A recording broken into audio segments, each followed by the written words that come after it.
রাজধানী বলেছিল এই বন্যার সময় ডক্টর ইউনুস কোথায়? আরে ডক্টর ইউনুস আপনাদের মতো এত বোকা কান্টানা, ঠিক আছে?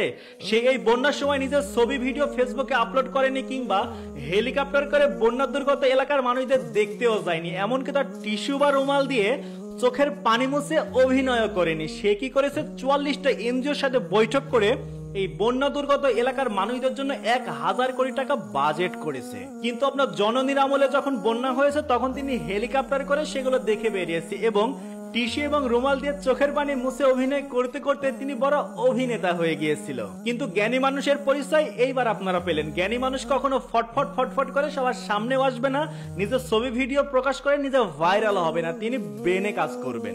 যেখানে আপনারা ছিলেন 1000 কোটি টাকা তো দূরের কথা, যদি 1 কোটি টাকা পাইতেন তাহলে তার লোভটা না সামলে আপনারা বিদেশে পাচার করে দিয়েছেন। অথচ আমাদের ডক্টর ইউনুসকে দেখেন, সে টাকা পাচার করা তো দূরের কথা, কিভাবে সবার কাছ থেকে জোগাড় জান্তি করে সেই এলাকার মানুষদের উন্নয়ন করা যায় সেটা নিয়ে তিনি ব্যস্ত ছিলেন। তাই আপনাদের বলছি, যারা ডক্টর ইউনুসকে ভুল বুঝেন তার ভুল বুঝে এবং তাকে ভুল ধরার জন্য তার সমপরিমাণ জ্ঞানের আগে অধিকারী হন।